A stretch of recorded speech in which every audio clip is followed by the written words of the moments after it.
Bonsoir à vous toutes et tous. C'est avec un très grand plaisir que Cécile Père et moi-même avons le plaisir de vous accueillir à cette première édition de notre Afterwork spécial anglais dyslexie. En cette première édition, nous avons deux invités, deux témoins de marque.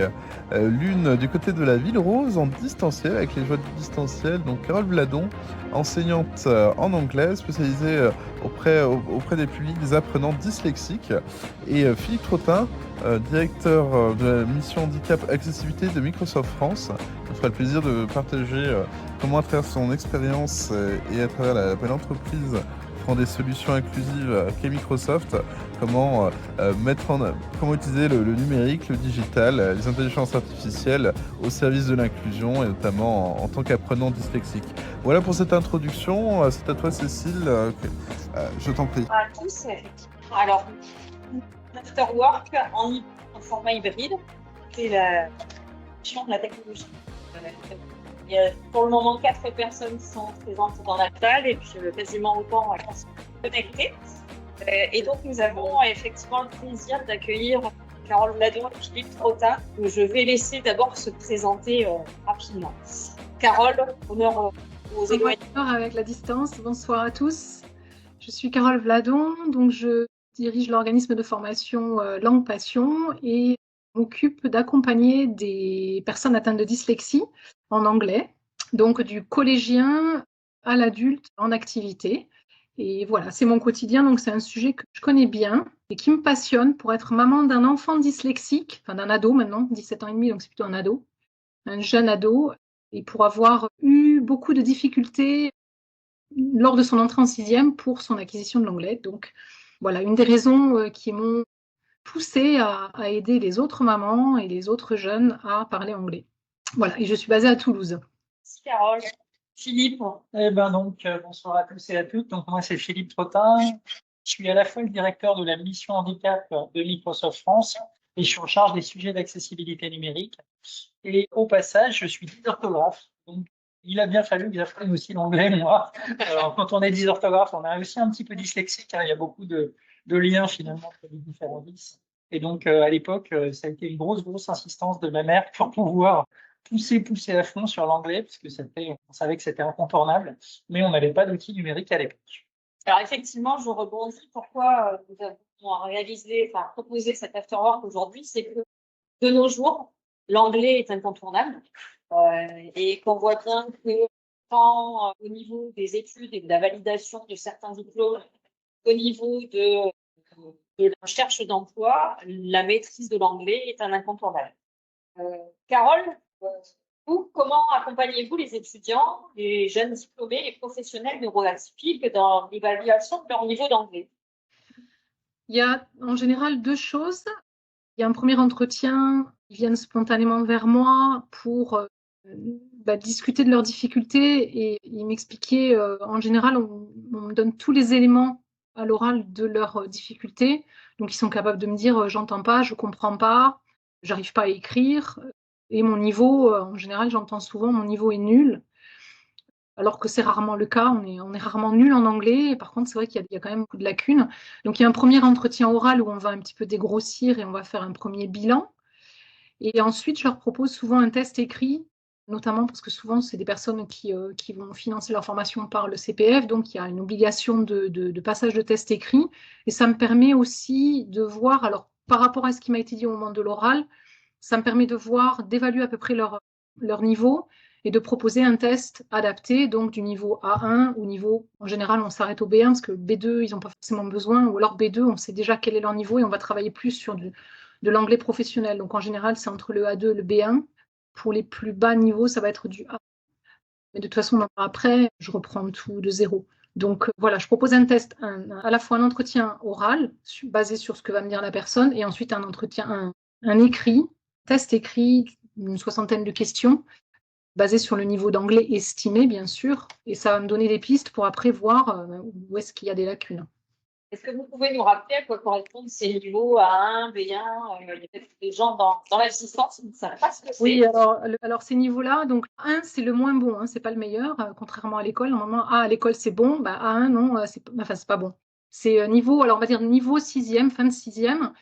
c'est vraiment tous les rudimentaux de la langue, savoir se présenter, commencer à compter et commencer à connaître les temps simples, présent progressif, et un petit peu de temps du passé, on commence à toucher un petit peu du doigt. On va aussi avoir quelques notions d'émotion. On a 6 niveaux: A1, A2, B1, B2, C1, C2. Le A0, c'est celui qui ne sait pas parler anglais. Donc du A1, A2, ça correspond à peu près aux années collège, 6e, 5e, début de 4e.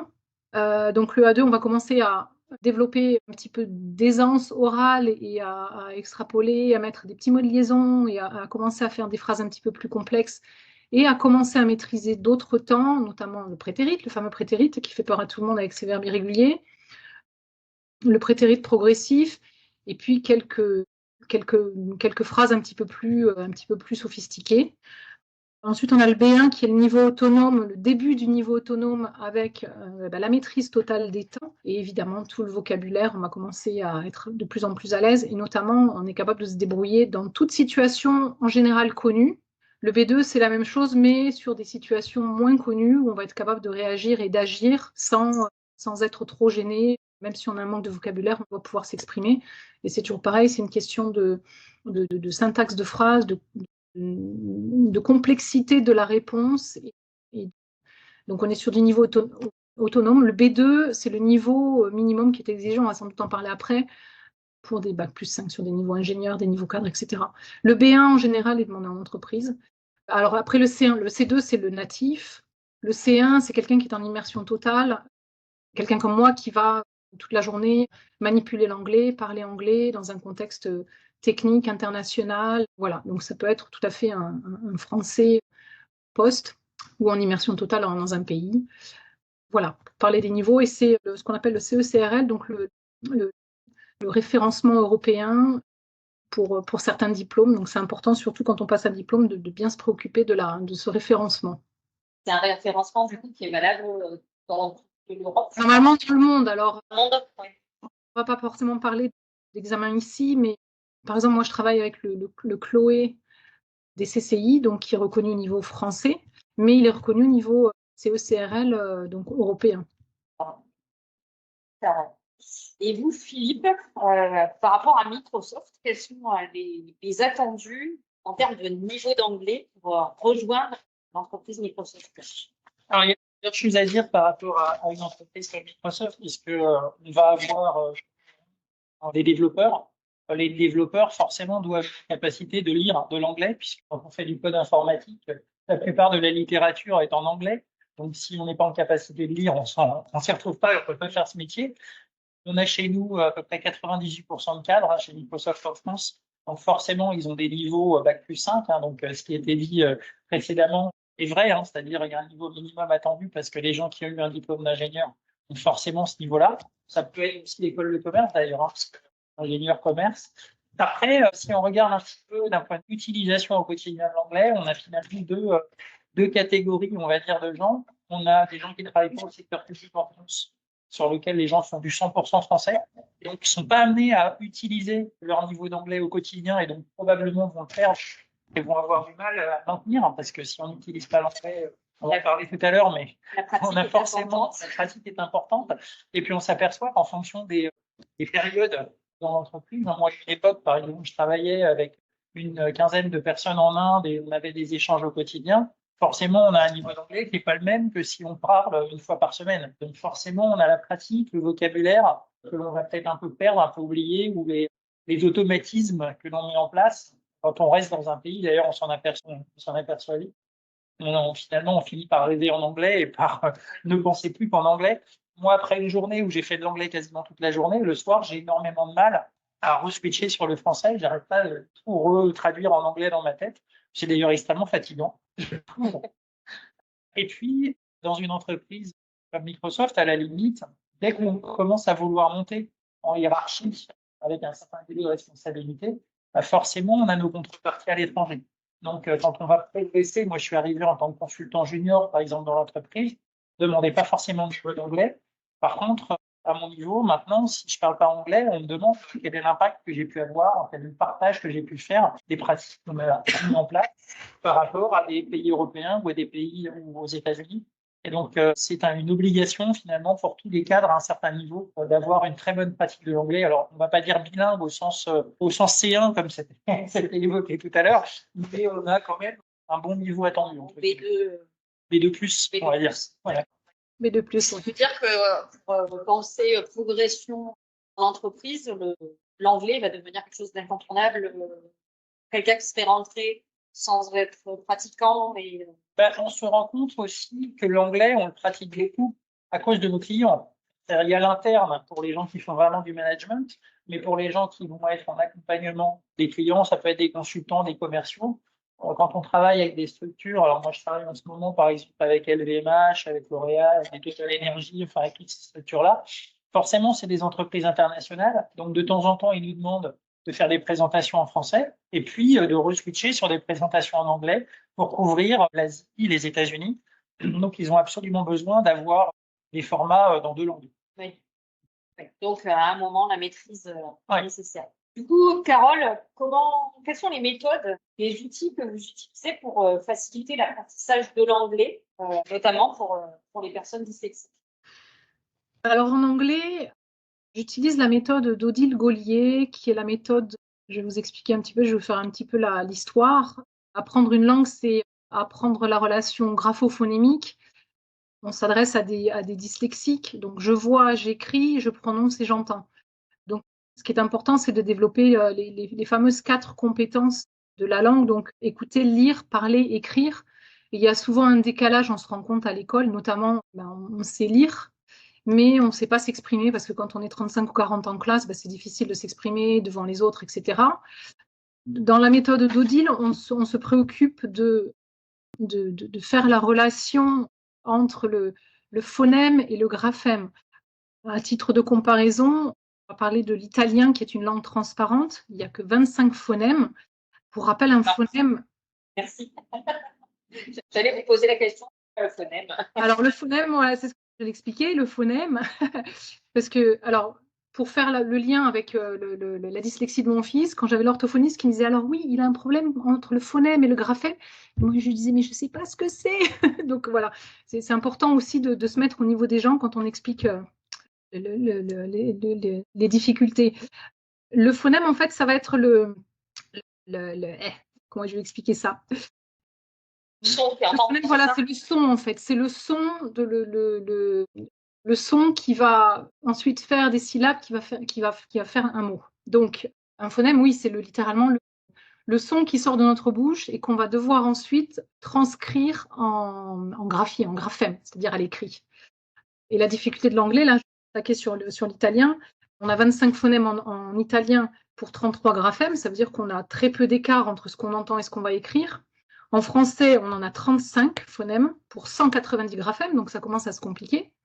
Et alors attention, en anglais, on a déjà 44 phonèmes, ou sons si vous préférez. Par contre, est-ce que vous savez combien on a de graphèmes en anglais? Est-ce que quelqu'un a une réponse dans la salle éventuellement? Il y en a à peu près... Que des timides dans la salle. Il y en a qui répondent beaucoup. 6 fois plus, ça veut dire 1120 graphèmes. Ça veut dire que c'est important de démystifier le fait que le français est une langue difficile. Ce n'est pas tout à fait vrai quand on va comparer l'anglais. Donc, l'idée, c'est d'aller étudier ces phonèmes, ces 44 phonèmes. Donc, son voyelle, son consonne et double son voyelle. Il y en a beaucoup qu'on n'a pas en anglais. En français, le the et le the, ce n'est pas les mêmes. On a l'histoire de la langue. Ils utilisent beaucoup leur langue. On a le che et le tche qui ne sont pas les mêmes sons. On a le hey, le I en anglais. Voilà, tout ça. En français, on n'a pas. Donc, la méthode, c'est d'aller décortiquer ces 44 sons, ces 44 phonèmes, et d'aller voir comment ils s'écrivent en graphème, de comprendre qu'il y a aussi des voyelles longues et des voyelles courtes. On a le I de bee et le I de fish. Il a une façon de s'écrire pour le I long et il a une autre façon de s'écrire pour le I court. Et tout ça, on va aller étudier tout le détail sur chaque son. Ça permet déjà d'entendre des sons qu'on n'avait jamais entendus auparavant, de démystifier, je comprends mieux pourquoi un coup c'est I, un coup c'est I, un coup c'est che, un coup c'est tche. Voilà, donc c'est tout ça qu'on va décortiquer dans la méthode que j'utilise, qui fonctionne très très bien sur des enfants qui n'ont jamais fait d'anglais et qui sont tout neufs, parce que du coup ça leur donne une vraie base. Et quand on apprend à écrire à l'école en français, il ne faut pas oublier que pendant 6 ans, on a parlé à l'oral. et que donc on a déjà énormément l'habitude des sons. Quand on arrive en 6e et qu'on a directement des sons, des mots ou des phrases, on n'a jamais entendu. Moi, on parle japonais aujourd'hui, ça me fait le même effet. Donc, je trouve que c'est important de faire ce lien phonème-graphème. Et comment on fait pour pas se tromper quand on a, parce que si je donne un exemple, j'ai un exemple là de ki, ça s'écrit K-E-Y, donc c'est un I long, mais on a aussi l'argent, money, avec un I court, mais ça s'écrit Y aussi. Et j'ai souvent la question, mais comment on fait pour savoir si c'est un I long ou un I court? Et ben je dis, tu sais quoi, je viens de te le dire, maintenant tu le sais, donc tu dois l'apprendre. Il n'y a que comme ça que tu vas faire la différence. Donc on démystifie le phonème, le graphème, la façon dont ça s'écrit, on apprend le mot dans sa globalité. Et après, l'idée, ça va être de travailler énormément sur la répétition, parce qu'une personne atteinte de dyslexie, elle a besoin de 10, 20, 30 fois par rapport à quelqu'un qui, je crois même que c'était même des chiffres plus importants que ça. Donc c'est important de répéter tous les jours un petit peu et faut bien ancrer tout ça. Si je vous entends bien, l'anglais pour les dyslexiques, c'est comme pratiquer un instrument de musique. Il y a aussi une histoire de fréquence. Alors, j'ai pas les fréquences en tête, mais je crois qu'on a une toute petite fenêtre commune entre le français et l'anglais. Il y a une histoire oui, énormément. Et comment surmonter les difficultés de lecture et d'écriture en anglais? Alors, l'écriture, il faut aussi voir que ça peut être il peut y avoir aussi la dyspraxie qui vient se mettre dans les difficultés, mais déjà rien que le fait de travailler sur le phonème, sur l'analyse du phonème et comprendre comment ça fonctionne, ça débloque beaucoup de choses. Il y a aussi un gros travail de finalement on se rend compte que finalement la personne se rend compte qu'elle est capable, qu'elle entend des choses qu'elle n'entendait pas avant et que du coup ça fonctionne pour elle. Donc la pression retombe. Il y a forcément aussi une histoire de confiance et de finalement avec la bonne méthode j'y arrive. Et finalement, c'est en cela qu'on va pouvoir améliorer sa compréhension de l'anglais. Ah ouais, complètement. Ouais. D'ailleurs, je dis souvent à mes élèves, déjà il y a un travail de répétition, on travaille sur des flashcards, et je leur dis souvent, commencez, parce qu'ils me disent, mais je vais regarder des films en anglais. Je dis, mais n'y allez pas trop fort quand même, parce que quand on a l'impression que tout d'un coup tout se débloque, il faut y aller par palier pour pas se dégoûter complètement. Et je leur dis, regardez peut-être un Disney ou la série Friends que vous avez dû voir 10 fois en français. Vous connaissez déjà l'histoire et vous n'allez pas être, comment dire, frustré de ne pas tout comprendre. Et par contre, ce qui est important, je souligne, c'est qu'il faut absolument, si on veut se mettre les sous-titres, les mettre dans la langue, c'est-à-dire en anglais. C'est valable pour toutes les langues, mais ça ne sert à rien d'écouter en anglais et de lire en français, parce que le cerveau, il se retrouve avec double tâche. On sait très bien ce que ça donne chez des adultes ou même des enfants dyslexiques. Et le cerveau, il est un petit peu paresseux, hein. On a un cerveau reptilien un peu primaire, et donc il va aller au plus facile, donc il va aller lire, il va oublier d'écouter, donc ça ne servira à rien, et il n'y aura pas de progression. Par contre, si on écoute à la fois en anglais et qu'on lit en anglais, on a aussi possibilité de, ah tiens, j'ai vu ce mot-là, mais j'ai l'impression que je ne l'ai pas entendu, je peux revenir en arrière, et on fait le lien. Et du coup, ça permet aussi après de penser en anglais. Et merci. Et du coup, chez Microsoft, Ouais. comment le digital et les intelligences artificielles aider les apprenants, particulièrement les apprenants neuroatypiques? Alors, il y a plusieurs éléments de réponse parce que, comme ça a été dit, je pense que le fait d'être en capacité déjà d'écouter une langue avec une voix, on va dire, avec le bon accent, avec les pauses vocales, etc., on voit qu'il y a eu énormément d'améliorations liées à l'intelligence artificielle sur les voix naturelles qui permettent d'avoir une qualité d'écoute relativement importante. On voit à travers l'outil qui est le lecteur immersif, qui est un outil qui va permettre, sur la base d'un texte, de pouvoir non seulement adapter l'écartement de caractères pour des personnes dyslexiques, mais qui va être en capacité aussi de faire de la colorisation de verbes, de noms, voilà, de pouvoir quelque part analyser aussi la grammaire de la phrase, de pouvoir aussi disposer d'ailleurs dans ce lecteur, je clique sur un mot, je vais avoir une image, un pictogramme, et je vais pouvoir écouter la prononciation du mot en français et en anglais. Donc ça peut permettre de pouvoir, on va dire, découvrir un texte aussi par le côté pictogramme, le côté dessin, qui peut être aussi intéressant. Et puis derrière, la possibilité aussi de s'entraîner à lire, puisqu'on est un speaker coach, donc on peut quelque part dire, je prends un texte en français, je le traduis en anglais, et je demande à l'outil derrière de me permettre de lire. Donc je vais lire le texte, l'IA va enregistrer ce que je suis en train de dire, et va me ressortir les 5, 6, 7 mots sur lesquels j'ai fait des erreurs, déjà me permet derrière de m'entraîner à prononcer le mot. Donc ça, c'est un outil qui peut être assez intéressant. Après, moi, ce que j'aime beaucoup, c'est que pour une personne qui va utiliser des documents, le fait aussi d'utiliser de la dictée vocale et de prononcer soi-même en anglais, finalement, des mots, et de prononcer des phrases, si la dictée fonctionne bien, ça veut dire qu'on l'a prononcé correctement. Sinon, quelque part, on voit tout de suite l'erreur. Et donc, c'est aussi un outil assez intéressant. Moi, ça m'arrive de temps en temps de me dire, tiens, je vais dicter un texte en anglais pour voir si l'ordinateur me comprend. Oui, je vais tester parce que je pense que moi, c'est mon problème pour parler anglais, c'est la peur de mal prononcer. Et du coup, est-ce que vous avez un accompagnement particulier pour les étudiants, les écoles, les employeurs par rapport à ces enjeux de la langue en entreprise? Je voulais rebondir sur la peur de mal prononcer, parce qu'en fait, quand on se trouve face à une machine, on a potentiellement moins peur que si on se trouve face à un humain. C'est pour ça que je disais. Et donc, on se dit, super, je peux m'entraîner, je peux faire autant d'erreurs que je veux, je vais pas être jugé. J'ai une machine en face de moi, donc c'est très grave. Non, alors après, sur les sensibilisations, moi, je fais pas fort. Je suis très orienté, on va dire, accessibilité au sens large, tout type de handicap. Mais je vais prendre un exemple sur l'anglais. On a des collaborateurs ou des collaboratrices en entreprise qui vont avoir des difficultés auditives, par exemple, et qui vont devoir suivre des conférences téléphoniques en anglais. Et là, c'est la double peine. J'entends mal, en plus, je parle mal la langue, et je peux être 10 en plus. Je peux cumuler, en fait, les handicaps. Et là, je me retrouve dans des situations absolument abominables parce qu'il faut que je compense ma capacité à écouter, ma capacité à traduire, et en même temps, si je suis dyslexique, ma capacité aussi à pouvoir peut-être en même temps prendre des notes ou lire des documents qui pourraient être en parallèle de ma conférence téléphonique. Donc, il y a des choses un peu complexes.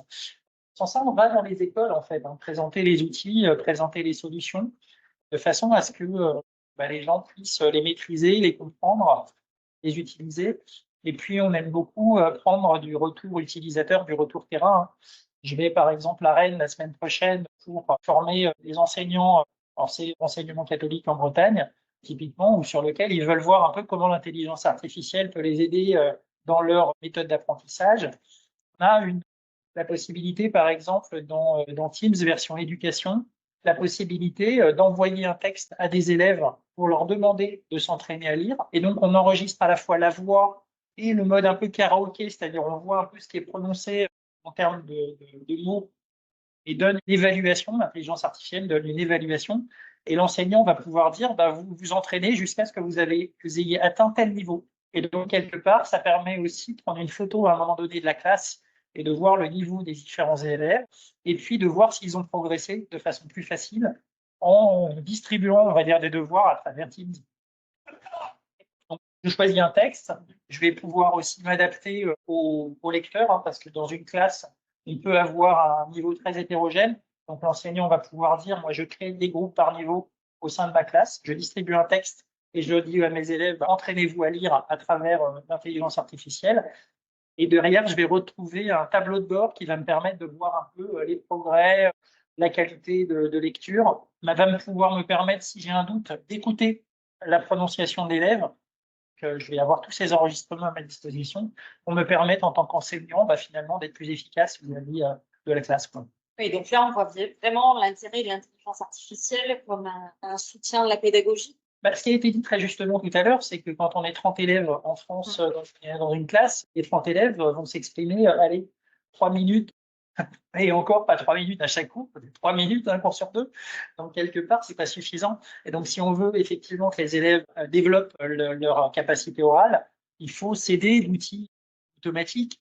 Alors, ça pourrait être enregistré sur un dictaphone et l'enseignant écoute ce que l'élève a dit sur un dictaphone pour entendre et puis juger du niveau. Là, c'est fait à travers un système automatique et un dashboard qui permet de suivre les niveaux et l'hétérogénéité des niveaux et de réaliser. C'est vrai qu'on est loin du dictaphone, du MP3. Je me rappelle les enseignants que j'avais quand j'étais chef d'établissement qui faisaient sortir les élèves dans le couloir pour s'enregistrer. Donc, on est passé à un capot dessus. Ouais. À l'époque où on n'avait pas le numérique, moi je le sais très bien, ce qui m'a beaucoup aidé, c'est de faire du théâtre en anglais. Parce que quelque part, ça oblige à s'entraîner à apprendre des phrases et à apprendre à les prononcer. Et puis après, on a quand même la crainte d'un moment donné présenter à des gens, comme on va le faire en entreprise. Et moi, ça m'avait vraiment beaucoup aidé d'avoir ce côté théâtre. Mais c'était il y a 40 ans. On a un peu progressé depuis. Et on voit les impacts positifs que ça peut avoir sur la qualité de l'apprentissage de la langue. Oui, et puis je pense que le côté crainte, moi je l'ai vu beaucoup chez Microsoft quand je suis arrivé. Moi, je suis arrivé il y a 25 ans chez Microsoft. J'avais des collègues qui n'osaient pas parler à des Américains. Quand on allait sur des événements aux États-Unis, ils n'osaient pas parler à des Américains, simplement parce qu'ils avaient peur de se tromper. Mais en fait, tout le monde se trompe. Je me souviens très bien d'une conférence avec des différentes personnes dans la conférence. Et puis, à un moment donné, la conférence se termine. J'étais avec un collègue américain à côté de moi. Je lui ai dit, oh là là, j'ai pas très bien compris ce que disait cette personne qui pourtant était un Américain. Il m'a dit, t'inquiète pas, moi non plus, l'accent texan, je ne le comprends pas. Donc, à un moment donné, il faut aussi casser ces barrières, se dire on est dans de l'anglais qui a un objectif finalement d'échanger de l'information. C'est pas de l'anglais scolaire au sens où on n'a pas besoin forcément d'être parfait en grammaire, parfait. On est dans de l'anglais où on essaye de se comprendre en fait, pour pouvoir avancer sur des projets ensemble. Et donc, peut-être que le niveau attendu est peut-être un peu moins fort que si on est écrivain ou si on est journaliste ou si on a besoin effectivement de maîtriser une certaine subtilité qu'on peut rencontrer peut-être, je sais pas, quand on est ambassadeur dans un pays, par exemple. C'est pas le même niveau attendu. C'est vraiment de l'anglais, on va dire, entreprise, quoi. On en a un peu parlé tout à l'heure, mais est-ce qu'il y a des intelligences artificielles chez Microsoft qui permettent de devenir un meilleur lecteur, un meilleur rédacteur en anglais? Bah, c'est un petit peu ce qu'on a dit tout à l'heure, c'est-à-dire on a le fameux lecteur immersif, qui vraiment est un bon outil de test et de mesure de succès. On a aussi l'outil pour les enseignants pour leur permettre de faire progresser une classe. Et puis après, l'intelligence artificielle, finalement, elle progresse beaucoup pour améliorer la qualité. On le voit par exemple, on sait que dans des phrases prononcées, certaines sonorités, enfin certaines lettres sont muettes. Et donc, quelque part, de temps en temps, au départ, l'intelligence artificielle se trompait et prononçait mal les phrases. Aujourd'hui, c'est plus le cas. Mais l'intelligence artificielle, elle apprend comme un humain, hein. C'est-à-dire qu'il faut lui expliquer quand elle s'est trompée et lui dire non, là, c'est pas bon. Et donc, quelque part, ça nécessite beaucoup d'activité humaine pour dire à une intelligence artificielle, bah, je t'ai alimenté avec des données, mais il faut que quelqu'un dise à l'intelligence artificielle, là, tu t'es trompé, là, tu t'es trompé, qu'elle apprenne à ne plus se tromper. Là, je crois que c'est important de démystifier effectivement l'intelligence artificielle, de dire qu'il y a bien un humain derrière. Tout à l'heure, vous en parliez pour la pédagogie, l'intelligence artificielle ne doit pas remplacer l'enseignant. Non, et puis il y a des phénomènes assez intéressants dans la compréhension d'une intelligence artificielle, la compréhension d'une langue. Moi, je me souviens quand on a commencé à entraîner le français avec la dictée vocale, par exemple, on savait que l'intelligence artificielle avait été entraînée par des gens qui devaient être du côté de Bâton Rouge, par là-bas, dans l'ancienne zone française, parce qu'il y avait des mots qui n'étaient plus des mots du tout utilisés en français, on va dire métropole, mais qui étaient encore utilisés dans ces contrées éloignées, voire même quand on passe sur du canadien, c'est pas le même français, quoi. Donc, il y a beaucoup de pays francophones. Moi, je travaille avec le Bénin, par exemple, en ce moment. Typiquement, il y a des subtilités qui sont pas les mêmes. Donc, c'est pareil avec l'anglais. Quand on va parler à des Australiens, à des Américains, à des Anglais, on n'a pas du tout les mêmes choses. Et d'ailleurs, quand on regarde au niveau des réglages que l'on peut faire autour de la dictée vocale, bah, il y a les différents anglais qui ont été entraînés. Il n'y a pas qu'un seul anglais, il y a autant d'anglais qu'il y a de pays et de subtilités associées à la langue. Je crois que même dans le Royaume-Uni, je crois qu'il y a 17 accents différents. Oui, bah, il y a ces notions d'accent et puis après de vocabulaire associé, hein. C'est un peu comme le français et le canadien. Oui, ou même le parisien, le marseillais, le toulousain. Hein. Chocolatine ou pas au chocolat? J'ai pas osé. Je l'ai fait. Il en fallait. Je vais vous poser une question subsidiaire à tous les deux. Quand on part à l'étranger, là, beaucoup se disent, en fait, j'ai juste besoin d'avoir mon smartphone dans la poche et je vais mettre un écouteur. Hein. Et en fait, j'ai peut-être pas besoin d'apprendre la langue. Qu'est-ce que vous en pensez, Carole? Moi, je pense que c'est un choix personnel. Hein. Après, si on a envie d'être dépendant d'un petit appareil, je trouve ça dommage. Je trouve que voilà, peut-être que, encore une fois, ça va être un choix personnel. Moi, j'ai appris l'anglais dans les livres, mais en immersion totale. Après, c'est encore une fois un choix personnel. Est-ce qu'on a envie d'être autonome et de se faire plaisir en allant n'importe où dans le monde? Sachant que peut-être que ça ne captera pas partout, hein, donc ça peut être aussi, hein, on se retrouve dans le désert du Nevada, on rencontre quelqu'un, peut-être qu'on sera embêté. Donc, quoi dire? Je pense que c'est un outil puissant et je suis la première à l'utiliser, hein, pour d'autres langues, mais je pense qu'il y a des limites quand même et moi je suis polyglotte et je m'éclate à parler, 4 langues. Je suis en train d'en apprendre une 5e et si je pouvais toutes les apprendre, je les apprendrais toutes. C'est juste impossible en termes de temps et de capacité, mais je crois que j'aime bien prendre cet exemple. Je crois que le bras droit, à l'époque, le bras droit du prince de Monaco parle 20 langues. Je trouve ça exceptionnel. Donc voilà, après, ça rend intelligent de parler en une langue étrangère. Donc il faut absolument parler une langue étrangère. Là, on parle de l'anglais, donc ça permet de développer des connexions neuronales. Donc si on ne travaille pas sur ça, ben, on ne se donne pas la chance de devenir plus intelligent encore. Donc voilà, c'est un bon argument, je trouve. Oui, non, je suis assez d'accord. Je pense qu'il y a un sujet que l'intelligence artificielle aujourd'hui n'adresse pas bien, c'est l'aspect culturel. Je pense que quand on apprend à bien parler anglais, on a des échanges très différents. Alors, d'ailleurs, il y a des contextes. Moi, je me souviens bien au départ, je vais donner un exemple. La première fois que je suis allé donner des formations du côté du New Jersey aux États-Unis, j'arrive, j'étais avec un collègue qui était bilingue et qui avait travaillé pendant 10 ans aux États-Unis, qui parlait parfaitement anglais. Et je lui dis, tu sais, je suis pas très à l'aise. Il me dit, t'inquiète pas, on a 20 personnes à former, on va se mettre ensemble devant l'auditoire et puis on va passer la semaine ensemble. Et puis on arrive. Malheureusement, il y avait 40 personnes. Et donc, mon collègue, la première chose qu'il dit, vous inquiétez pas, ce matin, on va être ensemble, mais cet après-midi, Philippe va prendre la moitié du groupe et moi l'autre moitié. Et en fait, quand on était sur de l'anglais descendant, c'était pas problématique parce que l'anglais technique, etc., pas de souci à m'exprimer. La grosse difficulté a été l'heure du repas où on a échangé sur des aspects très culturels, les séries qui étaient regardées à ce moment-là aux États-Unis, des références qu'on n'avait pas. Et c'est là qu'on se dit, j'ai pas assez travaillé mon anglais parce que même si j'avais ma petite machine avec moi, ça m'aurait pas servi dans ce contexte-là. A contrario, avoir un traducteur pour aller dans un pays où on ne parle pas du tout la langue et où on a besoin quand même d'une aide. Moi, je me souviens d'avoir été en Allemagne, mais je parle pas allemand. Arriver au restaurant et devoir commander un repas sans parler du tout la langue, avec le téléphone, on scanne le menu, on l'a en français, et du coup, on peut voilà, expliquer un petit peu ce qu'on veut.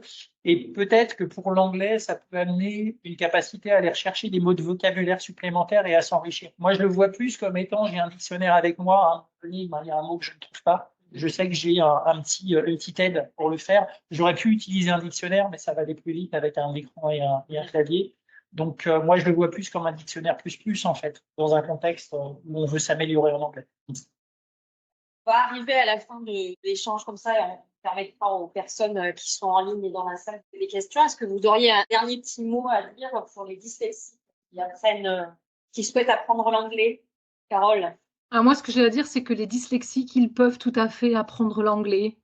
On a cette croyance que parce qu'on est dyslexique, on ne pourra pas parler anglais, mais c'est absolument faux et j'ai la preuve tous les jours. Je transforme des gens au quotidien, il y a des miracles qui se produisent et même moi, des fois, je me dis, mon Dieu, on part vraiment de très très bas et ça marche. Donc, allez-y, quoi. Il faut vraiment, voilà, il faut reprendre confiance. Et la dyslexie, c'est pas une maladie, c'est pas éternel, c'est pas définitif. On a l'impression qu'on, alors bien sûr qu'on va vivre toute sa vie avec, mais on trouve des compensations. Et en plus, on a la chance aujourd'hui d'avoir dizaines d'outils. Moi, j'ai appris l'anglais en immersion totale. Et je vous raconte une anecdote. Je suis arrivée, j'avais 11 ans en Angleterre. Je ne comprenais pas un traître mot. Et on m'a demandé si j'avais faim. Je dis yes, yes. Pas très sûre de ma réponse. Et je me suis retrouvée avec un fish and chips entre les mains. J'aime pas le poisson et j'avais passé toute ma journée à voyager dans un bus. On avait passé tout notre temps à manger des bonbons et à boire des sodas. Donc, j'avais pas du tout faim. Et je ne savais pas comment dire désolé, j'ai pas faim et j'aime pas le poisson. Donc, je pense que c'est vraiment des petites situations comme ça, on n'a pas forcément envie de se retrouver. Et je pense que c'est important de se donner les moyens. Et moi, je dis, c'est ma petite phrase coup de cœur, tout est possible. Si, Carole. Oui, pour compléter, moi je dirais, bah, il faut oser, quoi. Il faut oser se tromper, il faut oser faire des erreurs. Après, on va s'améliorer. Il faut aussi s'entraîner à beaucoup parler. Parce que c'est pas parce qu'on est 10, effectivement, qu'on peut pas parler. Et je pense qu'à un moment donné, voilà, s'entraîner, beaucoup utiliser.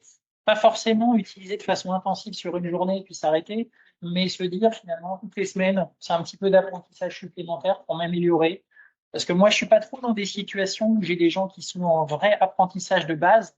Je suis plutôt dans des gens qui sont en entreprise, en tout cas en phase d'amélioration finalement de leur capacité à comprendre, à acquérir du vocabulaire, à être plus à l'aise à parler. Donc, il faut oser y aller, quoi. Et puis, de toute façon, les gens vont faire des erreurs, c'est pas grave, on apprendra. Et puis, en écoutant les gens, en écoutant aussi des Américains ou des Anglais parler, on apprend des petites phrases qui permettent de dire, ok, il y a un certain nombre de façons de s'exprimer qui fait qu'on acquiert aussi des automatismes. Et je pense que ça, c'est important pour montrer aussi si on est à l'aise ou pas dans une langue.